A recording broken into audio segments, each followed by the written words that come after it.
ప్రభునందు ప్రియమైన వాళ్ళారా, ఫ్యాన్లు కూడా లేవు కనుక ఎంత షార్ట్ గా ఎంత తక్కువ సమయంలో చెప్పేస్తే ఫ్యాన్లు ఆన్ చేసుకోవచ్చు కాబట్టి అంత షార్ట్ చేసి చెప్పేస్తాను ఈరోజు ఈ మొదటి సందేశాన్ని. మొదటి సందేశం అంటే నాకు ఇచ్చినటువంటి సమయంలో ఇది మొదటిది. పాంఫ్లెట్ లో ముద్రించిన విధంగా ఎంతో ఆశతో మీరందరూ ఎదురు చూస్తున్నారని నేను అనుకుంటున్నాను. పరమగీతముల పరమార్థం అదే కదా. వినాలనుందా? ఆశగుందా? గుడ్. మీకు ఆశ ఉంటుందనే కష్టపడి వచ్చాను ఇక్కడికి ఇష్టంతో. అయితే కొన్ని విషయాలు అర్థం కావాలి అని అంటే చాలా కష్టపడాలి. ఎన్నిసార్లు చదివింటారు చెప్పండి పరమగీతాలని? చదివారా? చదివి చదివి చదివి ఇంక దీని జోలికి ఓడుకోవడమే మంచిది, వేరే పుస్తకాలను పట్టుకుందాం అని చెప్పేసి వెళ్ళిపోయిన పరిస్థితులు కూడా మనకు కనపడతాయి. అయితే పరమగీతములన్న పుస్తకంలోనికి ప్రవేశించడానికి ముందుగా కొన్ని బేసిక్స్, కొన్ని ఫండమెంటల్స్, కొన్ని ఫౌండేషన్స్ అవసరం. ఎలాంటిదంటే రోమపత్రిక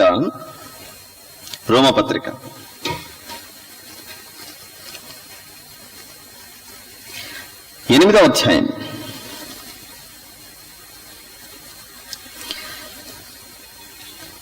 బైబిల్ చదివేటప్పుడు రెండు రకాల మనుషులు రెండు రకాల ఆలోచనలతో ఆలోచిస్తుంటారు.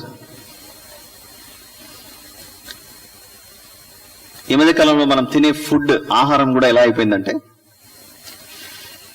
ఇంతకుముందు వాటిని బాగా నీళ్ళలో కడుక్కొని శుభ్రపరిచి ఆ తర్వాత స్టవ్ మీద పెట్టేవాళ్ళం. ఇప్పుడు రోజు రోజుకు కాలం మారి ready to cook, packet open చేయి, వేసి అది వండిపోతుంది. రోజు రోజుకి బైబిల్ని ఆలోచించే పద్ధతి కూడా ఎలా మారుతుందంటే, నేను ఇట్లా చూసిన వెంటనే నాకు అర్థమైపోవాలి, నేను ఇట్లా చదివిన వెంటనే నాకు అర్థమైపోవాలి అన్న ఆలోచనతో మనం చదువుతూ ఉంటాం 24 గంటలు.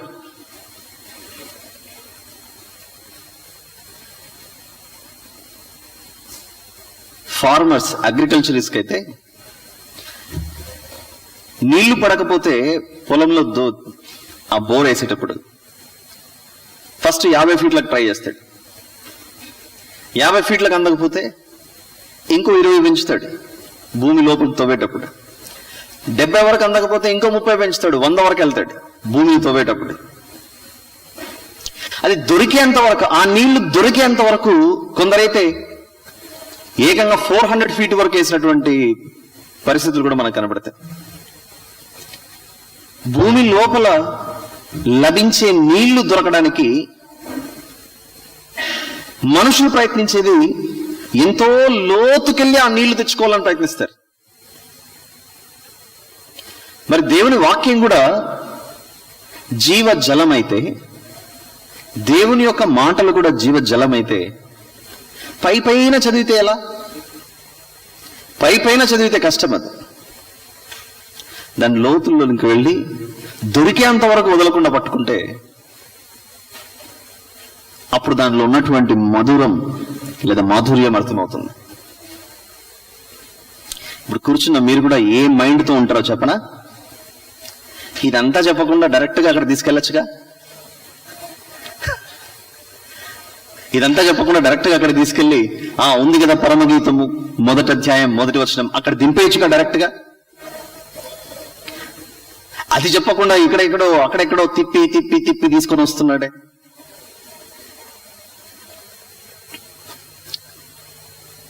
మీరు కూడా వేరు ప్రాంతాల నుంచి వచ్చారు. మనం ఎక్కడికి చేరుకోవాలి? చిలుకలూరుపేట ఈ ఫంక్షన్ హాల్కి చేరుకోవాలి. అది మన గమ్యస్థానం. బస్ స్టాండ్ లో బస్సులో కూర్చున్న వెంటనే చిలుకలూరుపేట వచ్చిందా? బస్సులో కూర్చుంటానికి చిలుకూరుపేట వచ్చిందా? రాలేదుగా. ఎన్నో దాటాలి. హైదరాబాద్ అయితే నాకట్పల్లి దాటాలి, నల్గొండ దాటాలి, మిర్యాలగూడ దాటాలి, ఇంకా ఏవేవో వస్తాయి దారిలో. ఏంటి పిడుగురాళ్ళ. అన్ని దాటుకొని వస్తే చేరుకోవాల్సిన చోటు చేరుకుంటాం. అలానే ఒక విషయాన్ని, ఒక సందర్భాన్ని పరిశీలించేటప్పుడు, పరిశోధించేటప్పుడు దాని గమ్యస్థానికి చేరుకోవడానికి తిరగాల్సిందే. తిరిగి తిరిగి తిరిగి అన్ని చోట్లకు తిరిగి అక్కడ చేరుకోవాలి. మనకున్న సమస్య ఏంటంటే చిన్నప్పటి నుండి చందమామ పుస్తకాలు, కథల పుస్తకాలు చదివి చదివి ఇట్లా చదివితేనే అది అర్థమైపోతే, అది చదివితేనే అర్థమైపోతే బాగుంటుందన్న అన్న మైండ్ సెట్ మనలో ఉంటుంది. అది మనకున్న బలహీనత. అది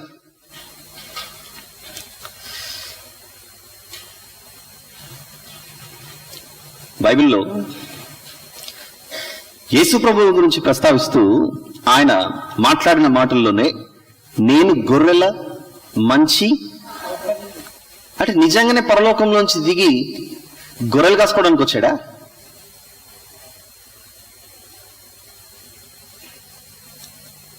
గొర్రెలు కాసుకోవడానికి వచ్చింటే ఆయన రావడాల్సిన అవసరమే లేదు. నిజమా కదా? గొర్రెల మంచి కాపరిని, గొర్రెల మంచి కాపరిని అనడానికి ఆయన చెప్పిన మాటలో అక్కడే యోహాను సువార్తలో తిరిగితే ఎలా? దానికి సంబంధించిన మాట ఎక్కడో యెహెజ్కేలు పుస్తకంలో దాగుంది. చూస్తారా మాట? 34వ అధ్యాయం, యెహెజ్కేలు 34.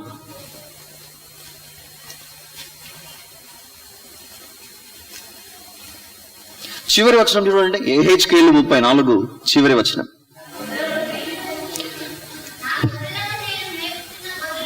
నా గొర్రెలును నేను మోపుచున్న గొర్రెలు నాకు మీరు మనుషులు.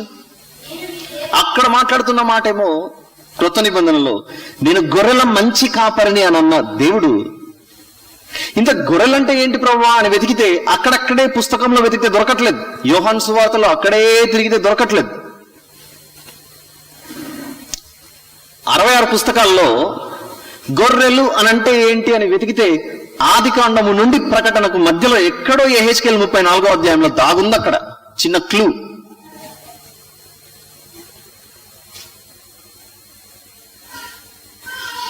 యేసు ప్రభు వాక్యమై కృపాసత్య సంపూర్ణుడిగా శరీరధారిగా మన మధ్యలో నివసించాడని మనకు తెలుసు.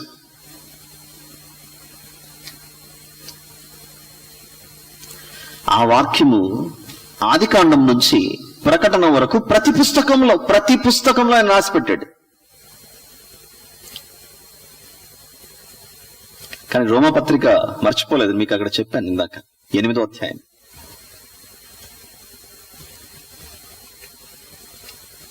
రోమపత్రిక 8వ అధ్యాయంలో ఒక మంచి మాట మేము చూపించి, పరమగీతాలన్న పుస్తకాన్ని మీరు చదివేటప్పుడు లేదా వినేటప్పుడు నేర్చుకునేటప్పుడు పాటించవలసినటువంటి పద్ధతి. 5వ వచనం, శరీరానుసారులు శరీర విషయముల మీద మనస్సునుంతురు, ఆత్మానుసారులు ఆత్మ విషయముల మీద మనస్సునుంతురు. శరీరానుసారులు శరీర విషయం మీద మనస్సునుంతురు, ఆత్మానుసారులు ఆత్మ విషయముల మీద మనస్సును పెట్టి ఆలోచిస్తారట.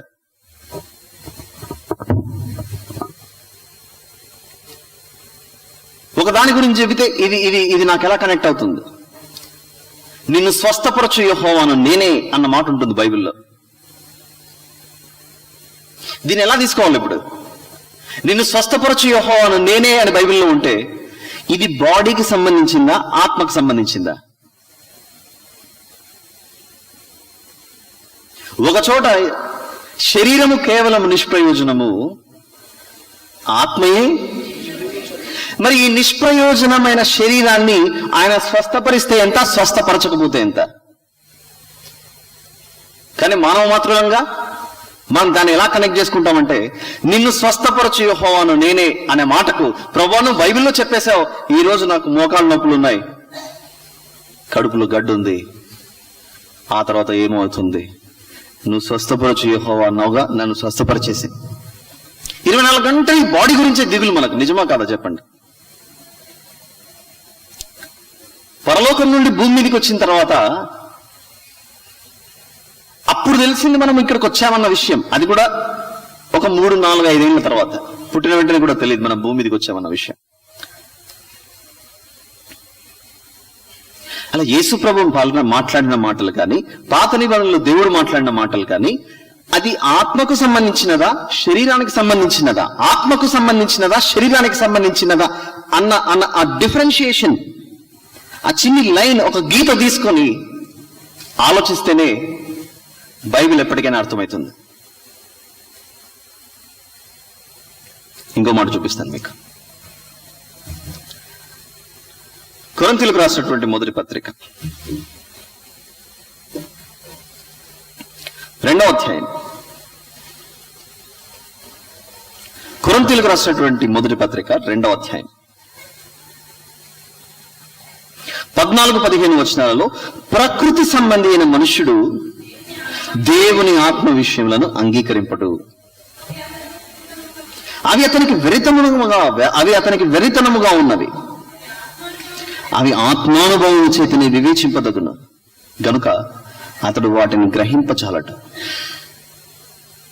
అయితే ఆత్మ సంబంధి అయిన వాడు అన్నిటినీ వివేచించును గాని అతడు ఎవని చేతనే వివేచింపబడడు. బైబిల్ డిఫరెన్షియేట్ చేసి మాట్లాడతాం చూడండి. కనపడేది మనుషులైనా వారి మనస్తత్వాలు, ఒకరు ఆత్మ సంబంధికులుగా ఉంటారట, ఒకరు శరీర సంబంధికులుగా ఉంటారట.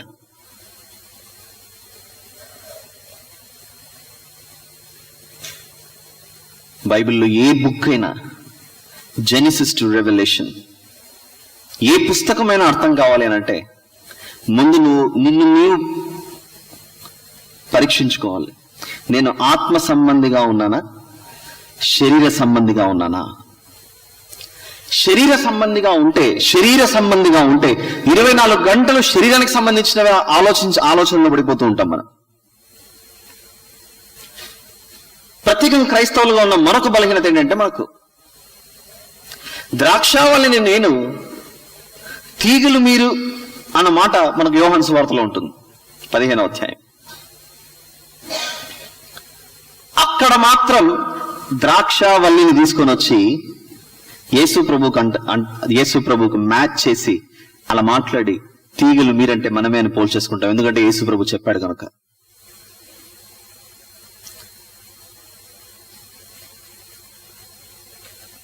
మనం మాట్లాడే మాటలైనా, ఒకరికి బోధించే పద్ధతి అయినా, దేవుడు పుస్తకాల్లో రాసిన మాటలైనా,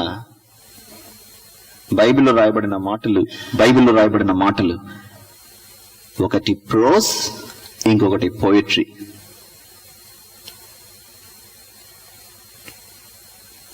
మనం చదువుకున్న పుస్తకాల్లో గద్య భాగము, ఎవరు రాశారు ఈ పుస్తకాలన్నీ?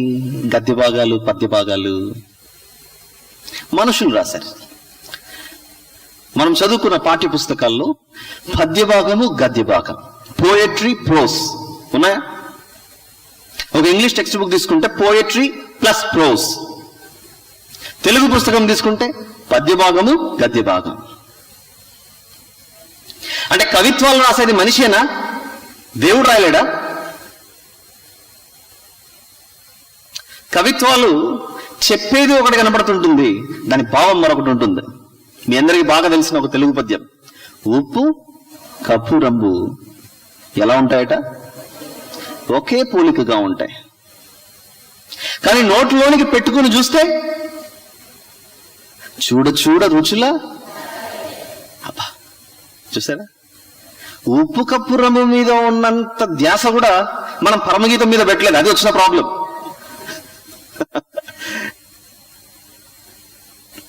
షేక్స్పియర్ ఎన్నో పుస్తకాలు రాశాడు. ఆయన షేక్స్పియర్ రాసేటువంటి పుస్తకాల్లో కొన్ని ప్రోజ్ కనపడుతున్నాయి, కొన్ని పోయట్రీ కనపడుతున్నాయి. అలా కనపడితే ద గ్రేట్ షేక్స్పియర్ అని చెప్పేసి మాట్లాడుతున్నాం. అది అర్థం కావడానికి, మీకు సులభంగా బైబిల్ అర్థం కావడానికి ఒక చిన్ని విభజన ఇస్తున్నాను, జాగ్రత్తగా తీసుకుంటే. ఒకసారి విషయ సూచిక లేదా పాఠ్యముల పుస్తకముల నామక్రమము అని పాత నిబంధన క్రొత్త నిబంధన ఇండెక్స్ లోకి వెళ్దాం. ఇండెక్స్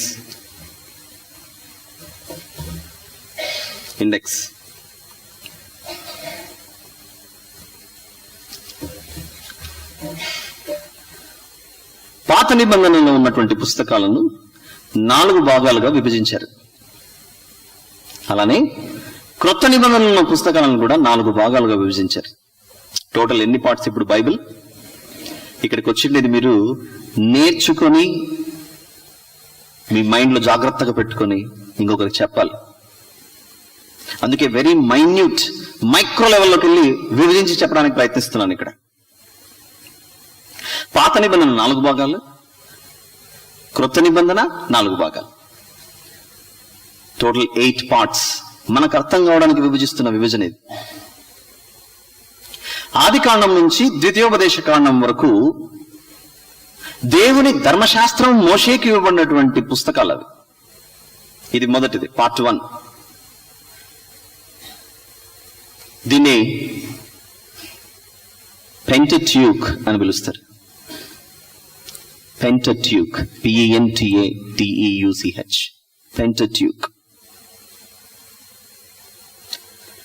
ద్వితీయోపదేశ కాండం తర్వాత ప్రారంభమయ్యే యెహోషువ గారి పుస్తకం చూస్తారా? యెహోషువ గారి పుస్తకం నుండి 2 క్రానికల్స్, దినవృత్తాంతములు 2వ గ్రంథం అంతటి వరకు, దినవృత్తాంతములు 2వ గ్రంథం వరకు దిస్ ఇస్ పార్ట్ 2. వీటిని హిస్టారికల్ బుక్స్, చారిత్రక పుస్తకాలు అని పిలుస్తారు. పరమగీతములలోనికి ప్రవేశించాలి అని అంటే ఇవన్నీ మనకు అర్థం అవ్వాలి. ఇవన్నీ అర్థమైతేనే దాంట్లో మనం ప్రవేశించడానికి మనకి ఎలిజిబిలిటీ, అర్హత వస్తుంది, లేకపోతే కష్టం. ఇప్పుడు పార్ట్ 3 ఎజ్రా గారి పుస్తకం నుండి పరమగీతము మరియు విలాప వాక్యాలు. ఎందుకంటే పరమగీతము తర్వాత మనకు మధ్యలో యెషయా గారి పుస్తకం, ఇర్మియా గారి పుస్తకం వస్తుంది కనుక ఆ రెండింటిని ఇలా బ్రేక్ చేసి ఎజ్రా గారి పుస్తకం నుండి పరమగీతము మరియు విలాప వాక్యాలు, వీటిని విజ్డమ్ అండ్ పోయట్రికల్ బుక్స్ అని పిలుస్తారు. పోయటిక్ బుక్స్, కావ్యరూపకముగా రాయబడిన పుస్తకాలు ఇవి. కావ్యరూపకంగా రాయబడిన పుస్తకాలు. ఇక మిగిలినది 4వది ప్రవక్తల పేర్ల మీదుగా రాయబడిన ప్రవక్తల పుస్తకాలు. వారు రాసిన ప్రవక్తల పుస్తకాలు. అయితే లోకం పెద్ద ప్రవక్తలు, చిన్న ప్రవక్తలు అలా విభజించింది కానీ ప్రవక్తల్లో ఒకరు పెద్ద ఒకరు చిన్న అనేది లేదు. దేవుడు సమయాన్ని బట్టి, ఆ కాలాన్ని బట్టి ఎవరితో ఎంత మాట్లాడించాలో అంత మాట్లాడించి అందరితో పుస్తకం క్లోజ్ చేసేసాడు దేవుడు. అందుచేత మీరు ఎక్కడన్నా చదువుతున్నా, ఎవరన్నా చెబుతున్నా యెషయా గారు పెద్ద ప్రవక్త ఎందుకంటే అధ్యాయాలు ఎక్కువ ఉన్నాయి కాబట్టి, ఓబద్యా గారు చిన్న ప్రవక్త ఎందుకంటే ఒకటి ఉంది కాబట్టి, అలా పెద్ద చిన్న అని డివైడ్ చేయకుండా ప్రవక్తల పుస్తకాలు అంతే, మ్యాటర్ క్లోజ్.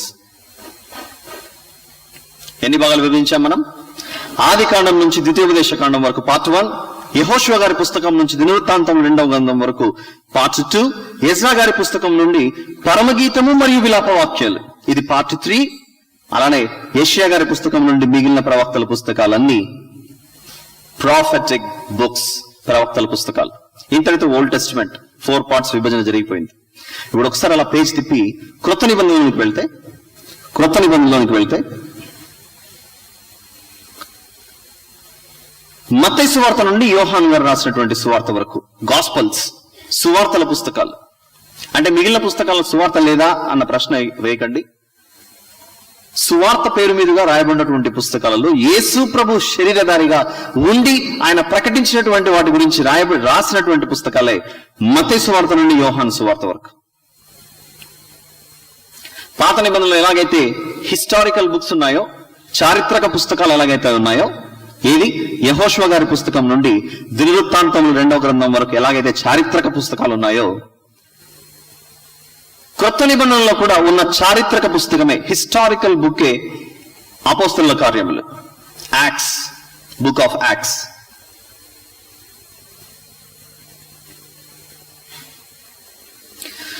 ఆ తర్వాత లెటర్స్ టు ఈచ్ చర్చ్, పత్రికలు, ప్రతి ప్రాంతానికి ఆయా ప్రాంతాలలో ఉన్నటువంటి సంఘాలకు రాయబడినటువంటి పత్రికలే. రోమా పత్రిక నుండి మనకు కనబడుతుంది యూదా గారు రాసినటువంటి పత్రిక వరకు. That is part 3 in new testament. క్రొత్త నిబంధనలో అది పార్ట్ 3. ఇక చివరిగా ఉన్నటువంటి ప్రకటన గ్రంథమే దిస్ ఇస్ ఎ ప్రాఫెసీ, ప్రవచన గ్రంథం. అంటే మిగిలిన పుస్తకాలు ఏషియా గారు కానీ ఇర్మియా గారు కానీ అవి ప్రవచన పుస్తకాలు కాదా అంటే మనకు అర్థం కావడానికి విభజిస్తున్న విభజన. మళ్ళీ చెప్తున్నాను, ఇది మొత్తం ఎన్నైనా ఇప్పటికీ 8. Old testament 4, new testament 4. పాత నిబంధన 4, క్రొత్త నిబంధన 4. అయితే ఇందులో రాయబడినటువంటి మాటలు ఈ పరిశుద్ధ గ్రంథాన్ని, దాని యొక్క సారాంశం మొత్తం ఆలోచిస్తే అణువణువున దేవుని ప్రేమ కనపడుతూనే ఉంటుంది. ఎప్పటికీ దేవుని ప్రేమ కనపడుతూనే ఉంటుంది. అందుకే మనం పాటలు రాసుకున్నాం కొన్ని. ఈ గ్రంథం దేవుని ప్రేమ లేఖ, ఈ గ్రంథం దేవుని ప్రేమ లేఖ అని రాసుకున్నాం.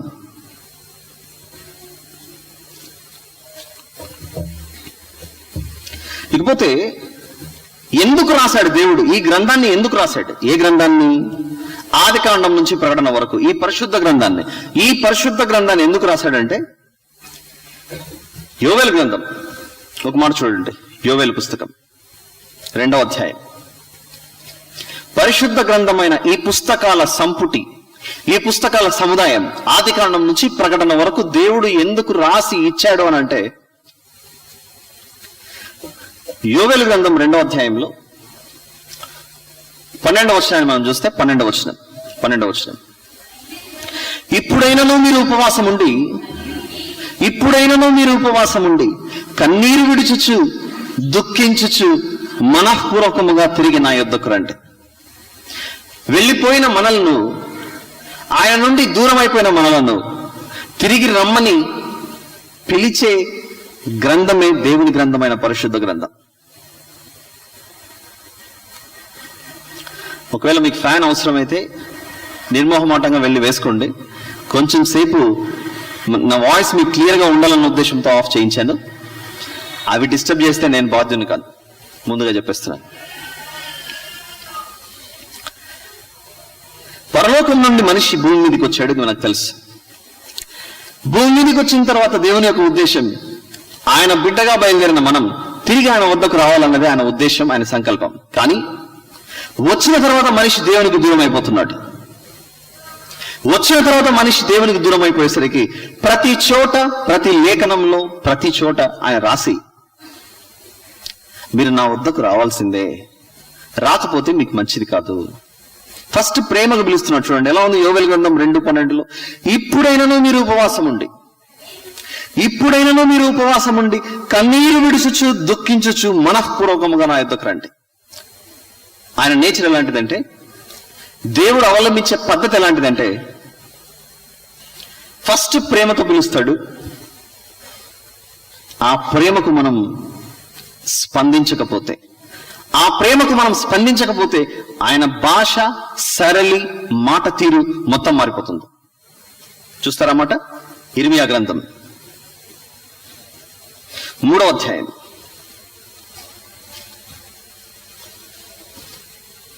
ఇర్మియా గ్రంథం 3:14. ఇర్మియా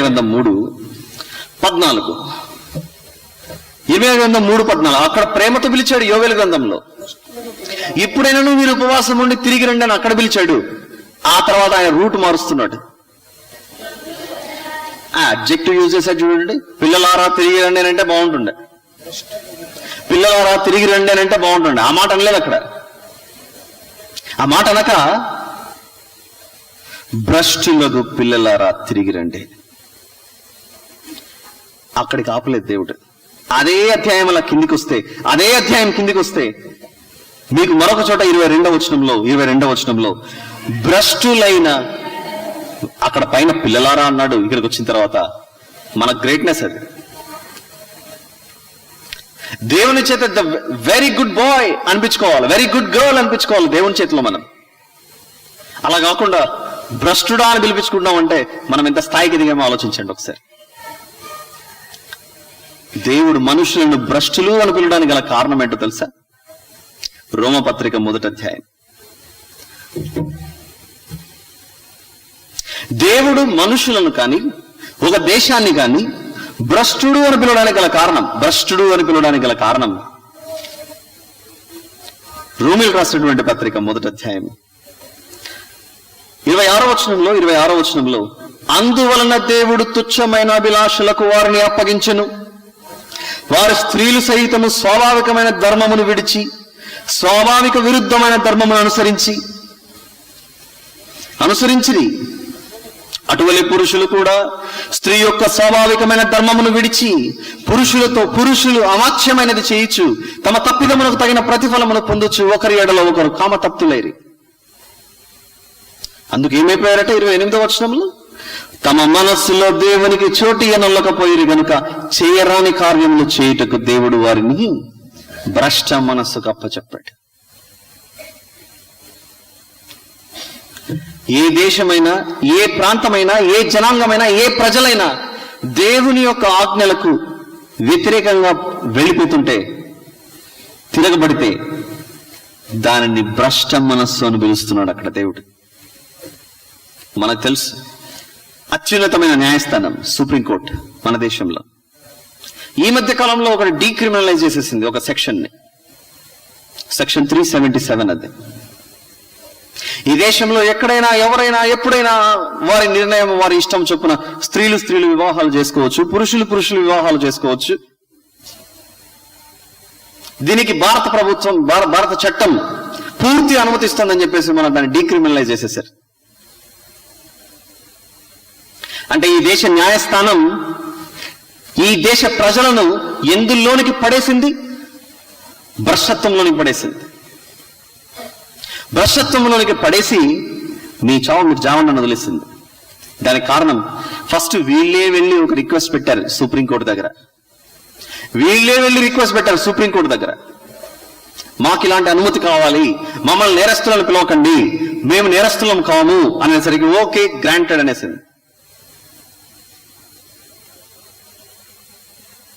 ఇలా దేవునికి దూరం అయిపోతుంటే ఆయన చూడలేక మొదట క్రీస్తును కలిగి ఉన్న యేసు ప్రభువును ధరించిన జంతువులు, పక్షుల ద్వారా మనతో మాట్లాడాడు. అది మనకు అర్థం అవ్వలేదు. జంతువులు, పక్షుల ద్వారా మాట్లాడితే అది మనకు అర్థం కాకపోయేసరికి, వింటున్న మీకు కూడా అర్థం కాలేదని నాకు తెలుసు, వివరణలోకి వస్తాను ఆగండి. తన కుమారుని పంపించి మనకు దేవునికి మధ్యలో వచ్చాడు.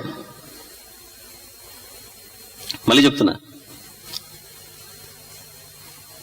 మనకు తెలిసిన వాక్యాలే కనబడుతుంటాయి, కానీ అందులో అర్థం దాగుందన్న విషయం మనకు తెలియదు. పాపము వలన వచ్చు జీతము, చూస్తారా? ఆన్సర్ మీ దగ్గర ఉంది. భయపడకండి, ఎందుకంటే దీని తర్వాత మళ్ళీ అన్నది ఒక సెషన్ ఉంటుంది. ఆ తర్వాత మీరు భోజనానికి వెళ్తారు. భోజనం అయిన తర్వాత ఇమ్మీడియట్ గా నెక్స్ట్ క్లాస్ మళ్ళీ నాదే. మిమ్మల్ని వదిలేదు ఈ వారం రోజులు, ఈ 6 రోజులు.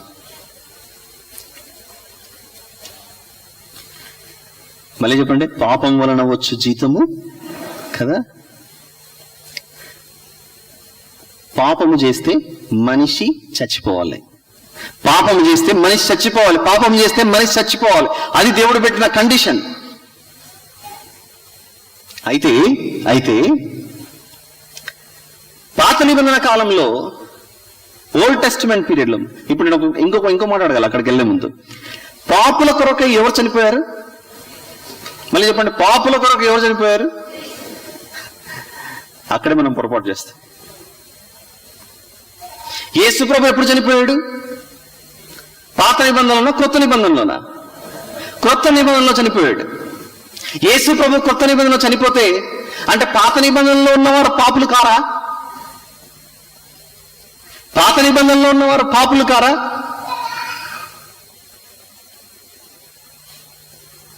యేసు ప్రభు క్రొత్త నిబంధనలో చనిపోతే, పాపుల కొరగా యేసు ప్రభు చనిపోతే, మరి పాత నిబంధనలో ఉన్న మనుషులు పాపులు కారా? వాళ్ళు నీతిమంతులా? అందుకే దేవుడు ఏం చేశాడంటే పాత నిబంధనల్లో పాపుల కొరకై పాప పరిహారార్థ బలి అన్నదాన్ని ప్రవేశపెట్టాడు.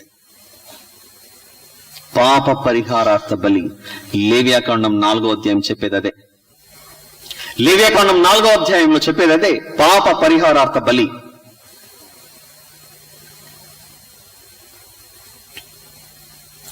అప్పుడు పెట్టిన కండిషన్ ఏంటో తెలుసా? ఇదిగో నువ్వు పాపిగా మారావా, ఒక కోడను తీసుకురా. ఇదిగో నువ్వు పాపిగా మారావా, ఒక గొర్రె పిల్లను తీసుకురా. ఇదిగో నువ్వు పాపిగా మారావా, ఒక మేక పిల్లను తీసుకుని రా. పాపి అయిన ప్రతిసారి ఒక జంతువుని తీసుకొని బలి. దీన్ని ఏమంటారు తెలుసా? దేవుడు జంతువుల్ని బలిస్తే ఆయన చాలా ఇష్టపడిపోతున్నాడు, చాలా ఆనందపడిపోతున్నాడు అని కాదు దాని అర్థం. ఒకవేళ జంతువు అడ్డం రాకపోయి ఉంటే ఆ కత్తి కింద ఏ మడకాయ ఉంటుందో తెలుసా? ఎవరిది ఉంటుండే? మనదే. కట్టక్కడికే. ఆ జంతువులే అడ్డం రాకపోయి ఉంటే, ఆ పక్షులే అడ్డం రాకపోయి ఉంటే, ఆ బలిపీఠం మీద ఏ తల తెగిపోవాల్సిన పరిస్థితి వచ్చేదంటే మనదే. ఎందుకంటే దేవుడు పెట్టిన కండిషన్, పాపం వలన వచ్చు జీతము మరణం. ఏ భేదము లేదు, అందరూ పాపము చేసి దేవుడు అనుగ్రహించి మహిమను పొందలేకపోతున్నారు అని అంటే, అందరూ పాపైనప్పుడు అందరూ చచ్చిపోతే ఈరోజు 2018లో మనం ఇక్కడ కూర్చునే వాళ్ళం కాదు. ఎందుకంటే మనం కూడా మన పూర్వీకులు చేసిన దానికి అప్పుడే వాళ్ళే వెళ్ళిపోయేవాళ్ళు.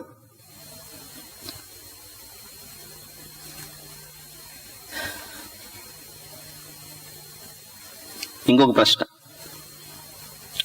పిల్లలకు పెద్దల మీద ఎక్కువ ప్రేమ ఉంటుందా, పెద్దవాళ్లకు పిల్లల మీద ప్రేమ ఎక్కువ ఉంటుందా?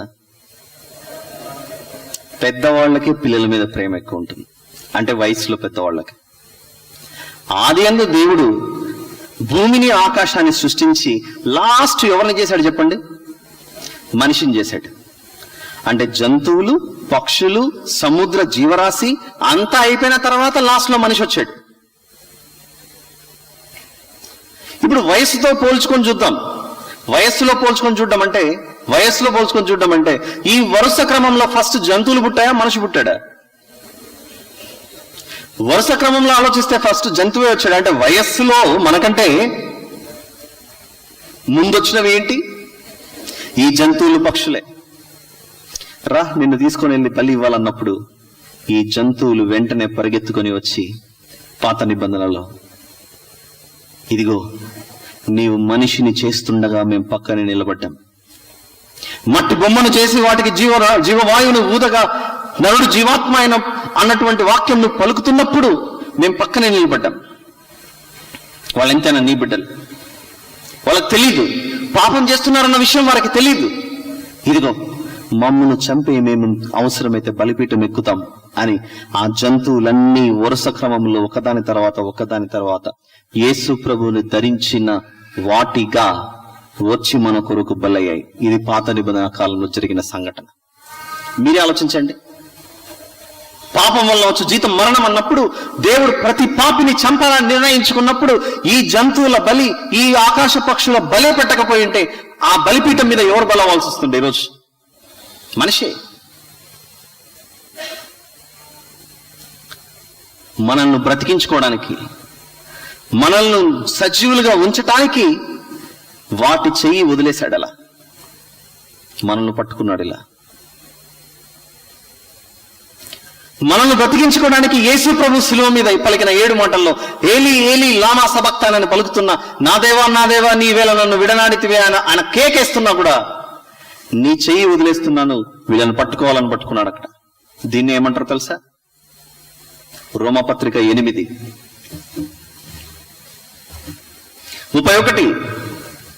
రోమపత్రిక 8:31. ఇట్లుండగా ఏమందుము?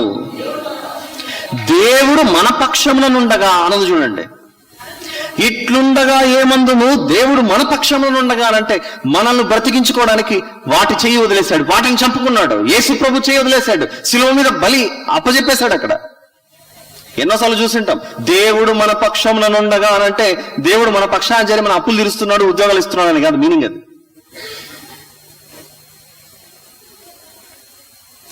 దేవుడు మన పక్షాన చేరడం అంటే మనల్ని బ్రతికించుకోవడానికి, వేరే వాటి ప్రాణాలను తీయడానికి ఆయన సిద్ధపడ్డాడు, మన ప్రాణాలను నిలబెట్టడానికి. చెప్పాల్సింది పరమగీతం కదా, ఈరేదో చెబుతున్నాడు, ఈరేదో చెప్తున్నాడు అని అనుకుంటున్నారు కదా మీరు అనుకుంటారని కూడా నాకు తెలుసు. అయితే మళ్ళీ విషయ సూచికకు రండి. విషయ సూచిక పుస్తకాల క్రమం.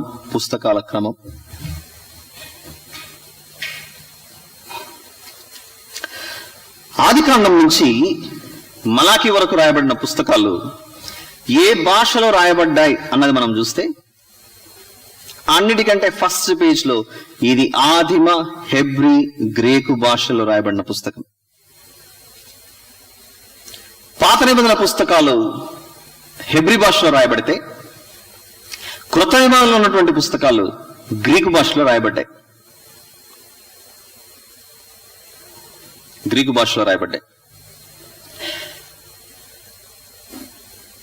కానీ మనందరికీ బాగా తెలిసిన చరిత్ర, ఇశ్రాయేలీయులను అష్షూరు వాళ్ళు తీసుకెళ్లిపోయారు. వారు అష్షూరు చెరలోనికి వెళ్ళిపోయారు. క్రీస్తు పూర్వం 722లో యేసు ప్రభు యొక్క జననం జరగకముందు. అలానే కొద్ది రోజుల తర్వాత యూదులు కూడా చెరలోనికి వెళ్ళిపోతారు. వెళ్ళిపోయిన వారు కొందరు తిరిగి వచ్చారు, కొందరు తిరిగి రాలేదు. అలా సెటిల్ అయిపోయి ప్రపంచవ్యాప్తంగా చెదిరిపోయినప్పుడు, ఇప్పుడు నేటి భాషల్లో ఇంగ్లీష్ లాంగ్వేజ్ అన్నది వరల్డ్ లాంగ్వేజ్ ఎలాగైతే మారిందో, అలెగ్జాండర్ ద గ్రేట్ వచ్చిన తర్వాత ప్రపంచవ్యాప్తంగా ద గ్లోబల్ లాంగ్వేజ్ గా ఉన్నటువంటి భాషనే గ్రీకు భాషలో ప్రజలు మాట్లాడుకోవడం, సంభాషించుకోవడం జరిగిపోయింది. అప్పుడు ఏమనుకున్నారంటే, ఒక 70 మంది కలిసి దేవుని ధర్మశాస్త్రం హెబ్రీ భాషలో ఉంది, ఇప్పుడు చదవడానికి మనుషులు లేరు, మాట్లాడే మనుషులు లేరు, అందరూ మాట్లాడేది గ్రీకు భాష కనుక ఈ గ్రీకులోనికి ఈ హెబ్రీ భాషలో రాయబడిన పాత నిబంధన పుస్తకాలను మారుద్దామని చెప్పి ఈజిప్ట్ దేశంలో ఒక మీటింగ్ లాగా పెట్టుకున్నారు. క్రీస్తు పూర్వం 250 అంటే 3వ సెంచరీలో, 3rd సెంచరీలో ఆ 70 మంది కలిసి హెబ్రీ భాషలో రాయబడినటువంటి ఈ పాత నిబంధన పుస్తకాలను గ్రీకులోనికి తర్జుమా చేశారు. మళ్ళీ చెప్తున్నాను, పరమగీతం పుస్తకం అర్థం కావాలంటే ఇవన్నీ చిన్న ఇంట్రొడక్షన్ అవసరం. ఆ పాత నిబంధనలో రాయబడిన అన్ని పుస్తకాలను 70 మంది 70 పీపుల్ కలిసి దీన్ని ట్రాన్స్లేట్ చేశారు హెబ్రీ నుండి గ్రీకులోనికి. ఈజిప్ట్లో, ఐగుప్తు దేశంలో కూర్చొని దాన్ని ఏమని పిలిచారంటే, ఆ సెట్ ని ట్రాన్స్లేట్ చేయబడిన ఆ సెట్ ని సెప్టువాజింట్ అని పిలిచారు. సెప్టువాజింట్.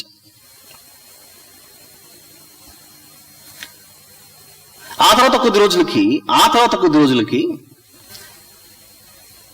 ఒక బిషప్, అంటే క్రొత్త నిబంధనలో యేసు ప్రభు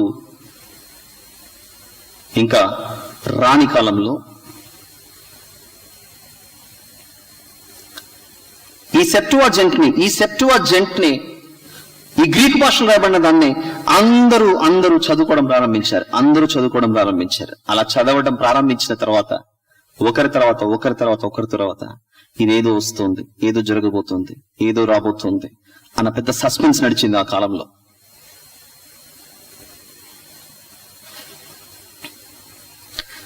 ఇంకో విషయం చెప్తాను.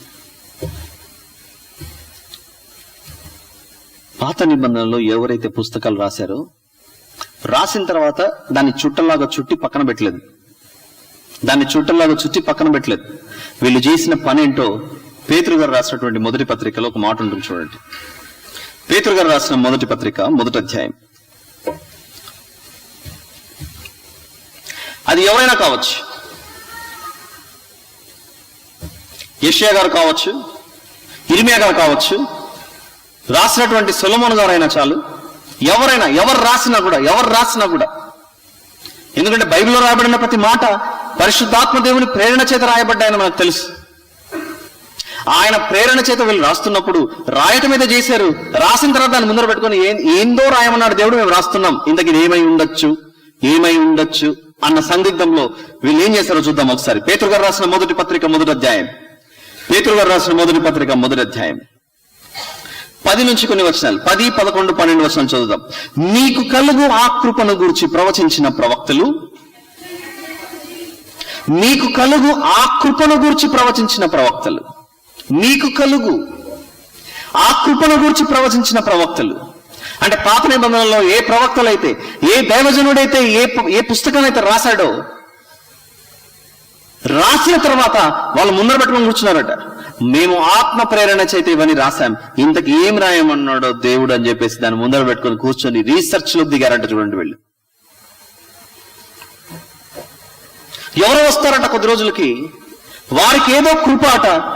ఆ కృప ఎలా ఉంటుందో, ఆ రక్షణ ఎలా ఉంటుందో తెలుసుకోవాలంటే మేము కష్టపడాలి అని చెప్పేసి ఈ ప్రవక్తలు ఏం చేశారట, కూర్చొని మీకు కలుగు ఆ కృపను గూర్చి ప్రవచించిన ప్రవక్తలు యేసు ప్రభువు ఇచ్చే ఈ రక్షణ ఏమై ఉంటుందో, ఇది ఎలాంటిదో అని పరిశీలించుచూ కూర్చున్నారట. ఒక చిన్ని పరిశీలన ఎగ్జాంపుల్ చెప్తాను మీకు. దేవుడు మనుషులను భూమి మీదికి పంపించే పద్ధతి, ఆయన పాటించే పద్ధతులు 4 రకాల పద్ధతులు. ఇంతవరకు సృష్టిలో ఆయన పాటించిన, మనిషిని భూమి మీదికి పంపించిన పద్ధతులు 4 రకాల పద్ధతులు ఉపయోగించాడు. మొదటిది, మట్టి బొమ్మను చేశాడు, గాలిని ఊదాడు, మనిషి నరుడుగా మారాడు. ఆ మట్టి బొమ్మ నరుడుగా మారింది. ఇది టైప్ 1. ఒక బొమ్మను చేసి ఆ బొమ్మకు గాలి ఊదగా నరుడు జీవాత్మ అయిన. ఇది మొదటి రకం, దేవుడు మనిషిని భూమి మీదకి పంపించింది. నంబర్ 2, పురుషునికి మంచి గాఢ నిద్ర కలుగజేసి ఆ పురుషుల్లో నుండి ఒక ఎముక బయటికి తీసి ఆ ఎముకను ఒక స్త్రీగా మార్చాడు. ఇది టైప్ 2.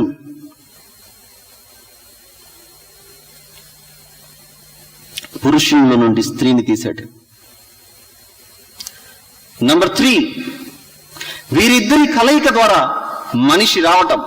ఇప్పుడు ప్రపంచవ్యాప్తంగా అన్ని చోట్ల వివాహ కార్యక్రమం ద్వారా జరుగుతున్నది ఇదే. ఇప్పుడు 4వది, పురుషుడు లేకుండానే యేసు ప్రభువుని తల్లి అయిన మరియమ్మ గర్భంలో నుండి పురుషుని అనుమతి, పర్మిషన్, పురుషుని యొక్క ఇంటర్వెన్షన్, అది లేకుండానే స్త్రీలో నుండి పురుషుని తీశాడు. మార్పు గమనిస్తున్నారా? పాత నిబంధనలో పురుషునిలో నుండి స్త్రీ వచ్చింది. క్రొత్త నిబంధన మొదటి పుస్తకంలో స్త్రీలో నుండి పురుషుడు వచ్చాడు. అది దేవుని సృష్టి. ఈ 4 రకాలైతే ఈ 4 కాకుండా ఐదోది కూడా ఒకటి ఉంది. కానీ ఇంతవరకు ఎప్పుడు చేయలేదు. ఆయన అనుకుంటే చేయగలడు. చూస్తామన్నమాట. మత్తయి సువార్త 3వ అధ్యాయం. మత్తయి సువార్త 3వ అధ్యాయం 8-9 వచనాల్లో అబ్రహాము నాకు తండ్రి అని మీలో మీరు చెప్పుకొని తలంచవద్దు. దేవుడు ఈ రాళ్ల వలన అబ్రహామునకు పిల్లలను పుట్టింపగలడని మీతో చెప్పుచున్నాను. ఇది 5వది. అబ్రహాముకు దేవుడు పిల్లలు ఇవ్వాలనుకుంటే, మీరే పిల్లలు అనుకుంటే పొరపాటు. అవసరమైతే ఈ రాళ్లలోంచి తీసుకొస్తాడు దేవుడు. కానీ ఆ పని ఇంకా చేయలేదు. ఎందుకు చెప్తున్నానంటే, దేవుడు చేసే క్రియలు కాలాన్ని బట్టి, సమయాన్ని బట్టి, ఆయన పాటించిన పద్ధతులు వేరు, మాట్లాడిన పద్ధతులు వేరు. ఆయన ఉపయోగించిన పదజాలం వేరు, భాష తీరు వేరు. మనందరికీ బాగా తెలిసిన మరొక వాక్యం మత్తయి సువార్త 25. విన్నారుగా, ఎన్నోసార్లు వింటారు. మత్తయి సువార్త 25లో పరలోక రాజ్యము తమ దివిటీలు పట్టుకొని పెండ్లి కుమారుని ఎదుర్కొనుటకు బయలుదేరిన 10 మంది కన్యకలను పోలి ఉన్నది. అందులో 10 మంది ఉండగా 5 మంది ఏమయ్యారు? బుద్ధి గలవారు. మరొక 5 మంది. ఈ ఉపమానాన్ని ఏ క్రైస్తవుడైనా వివరించేటప్పుడు ఎలా చెప్తాడు చెప్పండి? పెండ్లి కుమారుడు అంటే యేసు ప్రభువు, పెండ్లి కుమార్తె అంటే భూమి మీద ఉన్నటువంటి మనుషులు. ఈ మనుషుల్లో వాక్యాన్ని విని సిద్ధంగా ఉన్న వాళ్ళు, వాక్యమైన దీపాన్ని వెలిగించుకొని సిద్ధంగా ఉంటూ తమ సిద్ధలలో వాక్యమైన నూనెను పోసుకొని సిద్ధంగా ఉన్నవారు కొందరైతే, మరికొందరు వాక్యాన్ని నింపుకోకుండా. ఇదేనా చెప్పేది మనం? ఇదే కదా వివరణ. ఇక్కడ పెండ్లి కుమారుడు యేసు ప్రభు అయితే, ఇప్పుడు నేను వేసే ప్రశ్న, పరమగీతాల్లో కూడా అక్కడ ఒక ప్రియుడు, అక్కడ ఒక ప్రియురాలు కనబడతారు. ఇదే అది నేను ఖచ్చితంగా చెప్పట్లేదు. ఇప్పుడు విందాం, ఇంకా లోపలికి వెళ్ళాలి. మీకు ఈ సస్పెన్స్ కంటిన్యూ చేయాలి. ఎందుకంటే అన్ని మొత్తం అంతా ఇప్పుడే నేను మొత్తం ఓపెన్ చేసి మీ ముందర పెట్టాలనుకోండి, రేపటికి ఖాళీ అవుతుంది ఫంక్షన్ హాల్.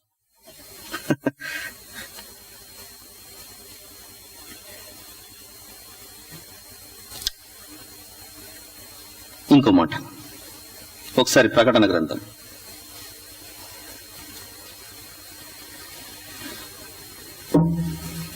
14వ అధ్యాయం. గీతము అని అంటే ఏంటి? పాట, సాంగ్.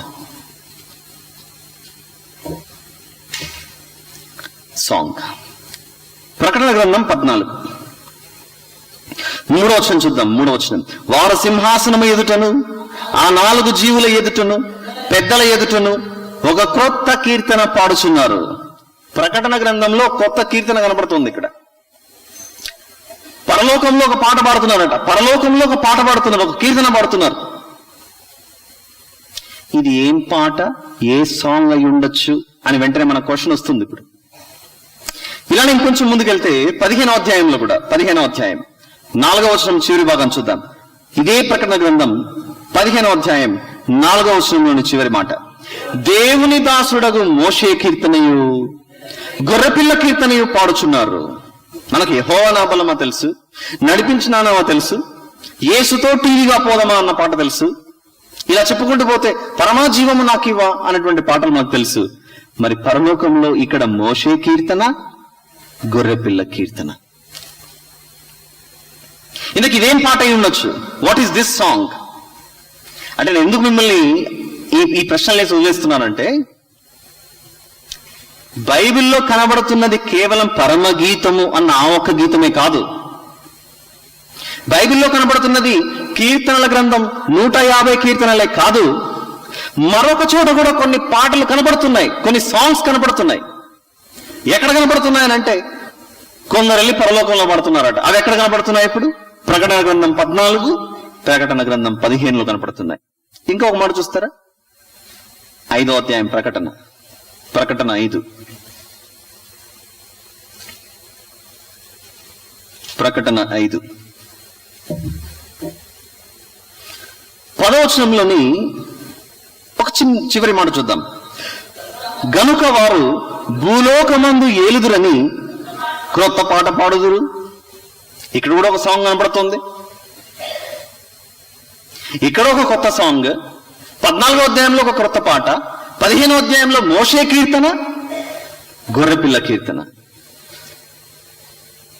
అంటే నాకు పరమగీతంలో ఏముందో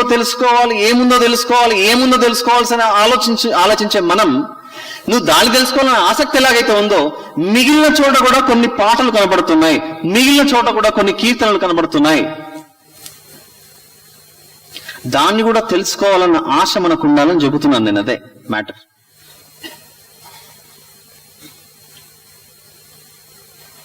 చూద్దామా ఇంకా కొన్ని? అయితే బైబిల్ చదివేటప్పుడు అది మనకు అర్థం కాకుండా ఉంటుంది. ఎందుకు తెలుసా కారణం? అర్థం కాకుండా ఉండడానికి గల కారణం, కొరింథీయులకు రాసినటువంటి 2వ పత్రిక 4వ అధ్యాయం. అది పరమగీతం కావచ్చు, మరి విలాప వాక్యాలు కావచ్చు, మరొక పుస్తకం కావచ్చు, ఏదైనా కావచ్చు. ఒక విషయం మనకు అర్థం కావడం లేదంటే దానికి గల కారణం కొరింథీయులకు రాసిన 2వ పత్రిక 4వ అధ్యాయం 4వ వచనంలో దేవుని స్వరూపి అయి ఉన్న క్రీస్తు మహిమను కనుపరచు సువార్త ప్రకాశము వారికి ప్రకాశింపకుండు నిమిత్తము ఈ యుగ సంబంధమైన దేవత అవిశ్వాసులైన వారి మనోనేత్రములకు గుడ్డితనము కలుగజేసెను. వాడు కళ్ళు మూసాడు గనుక, వాడు నా కళ్ళు మూసాడు నేను తెరుచుకోవాలి అన్న జ్ఞానం మనకు వస్తే అప్పుడు తెరుచుకుంటాం మనం. ఆ సువార్త మన మీద ప్రకాశించాలి అని అంటే మన మనోనేత్రాలకు గుడ్డితనం కలిగిన ఆ మనోనేత్రాలను తెరవమని దేవుని అడగాలి. దేవుని ఎలా అడగాలి? మత్తయి సువార్త 7:7 ప్రకారంగా అడుగుడి మీకు ఇవ్వబడును, వెదకుడి మీకు దొరుకును, తట్టుడి మీకు తీయబడును అన్న మాట మనకు బాగా తెలుసు. మనం దాన్ని దేనికి అప్లై చేసామనంటే అడుగుడి అని అంటే ఇల్లు లేదు ప్రభువా, కొంచెం దాని గురించి ఆలోచించు. ఉద్యోగం లేదు ప్రభువా, నీకేమన్నా ఆలోచన పుట్టిందా? అప్పులు ఎక్కువైపోతున్నాయి, నీ బ్యాంకులో ఏమన్నా ఉంటే పంపిస్తావా? నువ్వే కదా అడగమన్నావు. అవును, అడగమన్నా నేనే, వెతకమని కూడా చెప్పాను. సరే ప్రభువా, రోడ్లోకి పోతున్నా, ఎవరైనా సూట్ కేసు పడేసుకున్నారేమో, అదేమైనా దొరికితే నేను ఫ్రీ అయిపోతాను అనుకుంటున్నాడు. నో, మనం 24 గంటలు శరీరానికి అప్లై చేసే దేవుని అలా దూరం చేసేసుకున్నాం. మీరు నమ్మరండి, ఈ పరమగీతాల పుస్తకం మీద రీసెర్చ్ చేయడానికి ప్రభువా నువ్వు అడగమన్నావు, అడుగుతున్నాను, దీన్ని ఓపెన్ చేయవా ప్లీజ్. వెతకమన్నావు, ఎక్కడ వెతకాలో చెప్పండి. తట్టుడి అన్నావు, ఏ పుస్తకాన్ని నేను తట్టాలి? అలా వెతికితే మొదటి వచనం నుండి చివరి వచనం పరమగీతాల్లో 107 వచనాలు కనపడ్డాయి. అలా 107 వచనాలు వెతికితే ఒక్కొక్క వచనం ఒక్కొక్క సందేశం. అది ఒక్కొక్క రెఫరెన్స్ ఒక్కొక్క మెసేజ్. ఆల్మోస్ట్ ఒక 1 hour చెప్పుకునే పరిస్థితి అది. పరమగీతాల్లో ఒక్క వచనంలో దాగి ఉన్న పరమార్థం. అది ఎలా స్టార్ట్ అవుతుందో తెలుసా? సొలొమోను రచించిన పరమగీతం అని ఉంటుంది మొదటి వచనంలో. ఎంటర్ అయ్యాను అనుకోకండి, ఇంకా ఎంటర్ కాలేదు, అస్సలు కాదు. మీకు మళ్ళీ చెప్తున్నాను, ఇప్పుడు నేను ఎంటర్ అవ్వాలి అని నేను నిర్ణయించుకోలేదు. ఎందుకంటే భోంచేసి కడుపు నిండా చక్కగా మీరు నిద్రపోయేటప్పుడు చెప్తాను. ఇది నిద్రపోయేటప్పుడు చెప్తా. ఎందుకంటే అందులో ప్రియుడు ప్రియురాలు, ఎక్కడ చూడు ప్రియుడు ప్రియురాలే ఉంటుంది.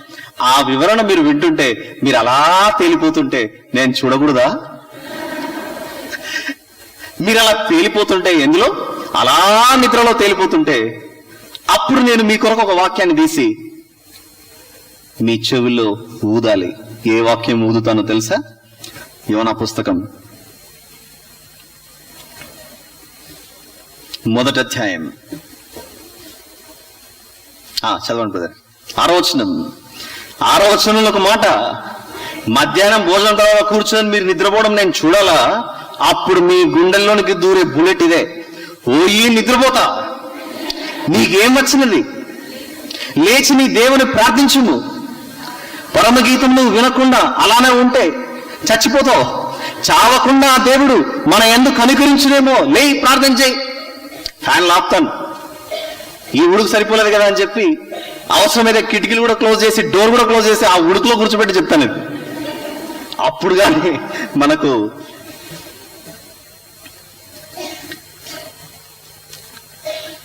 ఒక్కొక్క వచనం నేర్చుకోవడానికి. మీకు తెలుసు, నేను జాబ్ కూడా చేస్తున్నాను, మీకు తెలుసు. ఉదయం ఆఫీస్కి 8 గంటలకు వెళ్తే రాత్రి 10:30, 11కి వచ్చేవాడిని. వచ్చిన తర్వాత మళ్ళీ ఒక 4-5 గంటలు అర్ధరాత్రి వరకు 2 ఒక్కొక్కసారి కూర్చుని ప్రతి వచనంలో దేవుడు ఏం పెట్టాడు. ఒక డైమండ్ దొరికితే, ఒక వజ్రం దొరికితే దాన్ని శాస్త్రవేత్తలు ఎలా పరిశీలిస్తారు? ఇది క్రీస్తు పూర్వం నాటిదా, క్రీస్తు శకం నాటిదా? ఒకవేళ క్రీస్తు పూర్వం నాటిదైతే అది ఎంతకాలం నాటిది, ఒకవేళ క్రీస్తు శకం నాటిదైతే ఎంతకాలం నాటిది, ఎలా అయితే పరిశోధిస్తారో అలా ప్రతి వచనాన్ని అందులో ఉన్నటువంటి తీగ లాగి లాగి లాగి ఎందులో నుంచి బయటకు వస్తుందో దాని గురించి చేసిన రీసెర్చ్ అంతా ఇంత కాదు. ఎందుకొరకు? నీకు తెలియచేయటానికి, నేను నేర్చుకోవడానికి. అలా నేర్చుకున్న మనమంతా ఎక్కడికి వెళ్ళాలి?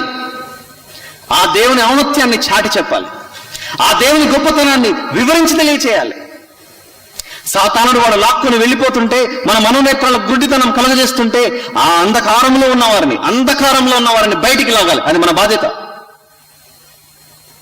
మన కొరకు సకల సంపదలను విడిచిపెట్టి మట్టి మీద అడుగుపెట్టిన మహాగణుని, మహానుభావుని ఆ పాదం నేలకు తగిలింది అని అంటే మనం ఏమిస్తే ఆ దేవునికి రుణం తీసుకోగలం చెప్పండి? సకల వైభవాలను, ఆ సింహాసనాన్ని వదిలిపెట్టి మన వద్దకు వచ్చి మనం పోగొట్టుకోకూడదని. అసలు యేసు ప్రభు భూమి మీదకి రావడం అంటే అది అంత చిన్న విషయం కాదు. అందరూ పాపం చేసి చచ్చిపోతుంటే నేను వెళ్తాను, వీళ్ళని కాపాడుతానని దిగాడు అక్కడ.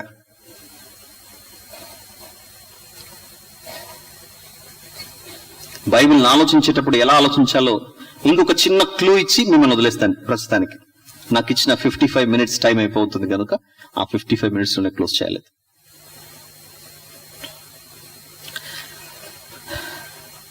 ఆదియందు దేవుడు భూమిని, ఆకాశాన్ని సృజించాడు. ఎక్కడుంటుంది ఇది కదా? తీయండి మాట. భూమి నిరాకారముగాను శూన్యముగాను ఉండెను, చీకటి అగాధ జలము పైన కమ్మి ఉండెను,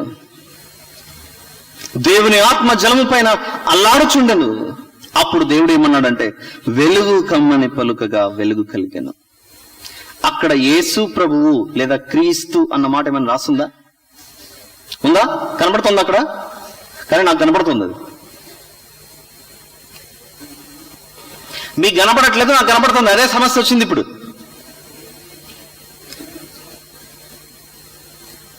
ఏదైనా పాత నిబంధన ఎప్పుడైనా అదొక ఛాయ, అదొక నీడ. కొలస్సీ 2:14 చూడండి ఏముంటుందో. కొలస్సీ 2:14.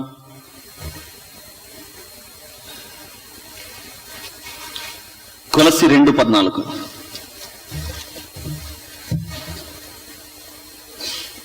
చదవండి బ్రదర్ ఎవరైనా. కొలస్సీలకు రాసినటువంటి పత్రిక 2వ అధ్యాయం, క్షమించాలి, 17వ వచనం చూడండి. 17 నంబర్ 17. ఇవి రాబోవు వాటి ఛాయయే గాని నిజ స్వరూపము క్రీస్తులో ఉన్నది. రాబోవు వాటి ఛాయయే గాని నిజ స్వరూపము క్రీస్తులో ఉన్నది. ఆ నిజ స్వరూపము క్రీస్తులో ఉన్నది అన్న మాట మీద నిలబడి, ప్రభువా ఆదియందు దేవుడు భూమిని ఆకాశాన్ని సృజించాడని రాశావు, చీకటి అగాధ జలము పైన కమ్మి ఉన్నది అని చెప్పావు, ఆ చీకటి మీద నువ్వు వెలుగు కమ్మని పలుకగా వెంటనే వెలుగు కలిగింది, అప్పుడు భూమండలానికి వెలుగు వచ్చింది అని చెప్పావే, మరి నిజ స్వరూపం క్రీస్తులో ఉందని కొలస్సీ పత్రికలో అంటున్నావే, ఇంతకేంటో మాకు చెప్పుతుంటే అడిగితే అప్పుడు అన్నాడు, ఒక్కసారి నాయన వెళ్ళి మత్తయి సువార్త 4లో చూడు, దాని భావం నీకు చెబుతున్నాను. మత్తయి సువార్త 4లో ఆయన వివరిస్తున్నాడు. మత్తయి సువార్త 4, మత్తయి సువార్త 4లో 12-16 వచనాలు 2 కలుస్తున్నాయి అక్కడ. యోహాను చెరపట్టబడనని యేసు విని గలిలయకు తిరిగి వెళ్లి నజరేతు విడిచి జెబూలూను నఫ్తాలి అను దేశముల ప్రాంతములలో సముద్ర తీరమందలి కపెర్నహూమునకు వచ్చి కాపురం ఉండెను. అక్కడ ఎవరెవరు నివసిస్తున్నారట? జెబూలూను దేశమును, నఫ్తాలి దేశమును, యోర్దానుకు ఆవలనున్న సముద్ర తీరమున అన్ని జనులు నివసించు గలిలయయు చీకటిలో కూర్చుండి ఉన్న ప్రజలను గొప్ప వెలుగు చూచిరి. ఎవరొస్తానే గొప్ప వెలుగు అంటున్నాడు అక్కడ. యేసు ప్రభు ఈ ప్రాంతాలలో అడుగు పెట్టిన వెంటనే గొప్ప వెలుగు చూశారట ఈ ప్రజలు. బైబిల్ ప్రకారంగా ప్రజలు అని అంటే అర్థం ఏంటో ఒకసారి మనం చూద్దామా? ప్రకటన గ్రంథం చాప్టర్ నంబర్ 17, ప్రకటన గ్రంథం 17. ప్రకటన గ్రంథం 17లో 15వ వచనంలో ఒక మాట చూద్దాం. 15 వర్స్ నంబర్ 15, అందులో ఒక మాట, నీవు చూచిన జలములు అని ఉంది చూసారా. నీవు చూచిన జలములు ప్రజలను, జన సమూహములను, జనములను, ఆయా భాషలు మాట్లాడు వారిని సూచించును. నీవు చూసిన నీళ్లు ఎవరో కాదు, ఆ నీరు ప్రజలు అని అంటున్నాడు అక్కడ. వాటర్ ని దేంతో చూపిస్తున్నాడు? క్రొత్త నిబంధనకు వచ్చిన తర్వాత వాటర్ ఎవరో కాదు, ఈ జలమే ప్రజలు అని మాట్లాడుతున్నాడు అక్కడ. జలము ప్రజలైతే కాంబినేషన్ చూడండి, పోలిక చూడండి ఎలా ఉందో. జలము ప్రజలైతే ఆ ప్రజల మీదికి ఎవరు ఉదయించారు? మలాకీ పుస్తకం. మలాకీ పుస్తకం చివరి అధ్యాయం, 4వ అధ్యాయం. మలాకీ పుస్తకం 4వ అధ్యాయం 2వ వచనం, అయితే నా నామమందు భయభక్తులు గల వారు మీకు నీతి సూర్యుడు ఉదయించును. నీతి సూర్యుడు అనగా ఎవరు అనంటే యేసు ప్రభువు అని మనకు తెలుసు. ఈ నీతి సూర్యుడు జెబూలూను, నఫ్తాలి, అన్ని జనుల ప్రాంతాలకు వెళ్ళగా ఈ ప్రజలు చీకటిలో నివసిస్తుండగా ఈ నీతి సూర్యుడు రాగానే వెలుగు ఉదయించిందట. అంతవరకు ఈ ప్రజలంతా ఎక్కడున్నారు? చీకటిలో ఉన్నారు. చీకటిలో ఉన్నారు. ఇప్పుడు పోల్చి చూడండి, ఇదంతా మీకు బిట్స్ బిట్స్ బిట్స్ పీసులుగా ఉన్నదాన్ని జాయింట్ చేసి చూడండి ఇప్పుడు ఎలా కనపడుతుందో. ఆది యందు దేవుడు భూమిని ఆకాశాన్ని సృజించెను, చీకటి అగాధ జలము పైన కమ్మి ఉండెను, చీకటి అగాధ జలము పైన కమ్మి ఉండెను. అప్పుడు దేవుడు వెలుగు కమ్మని పలుకగా వెలుగు కలిగెను. ఇంతకు చీకటి ఎవరికి కమ్మింది కొత్త నిబంధనలో? జలముకా జనములకా? ఆ చీకటి ప్రజలకు కలుగగా వారి హృదయముల మీద నీతి సూర్యుడు ఉదయించిన వెంటనే ఈ చీకటిలో నుండి ఈ మనిషి ఎందులోనికి వస్తున్నాడు? ఇప్పుడు పేతురు గారు రాసిన మొదటి పత్రిక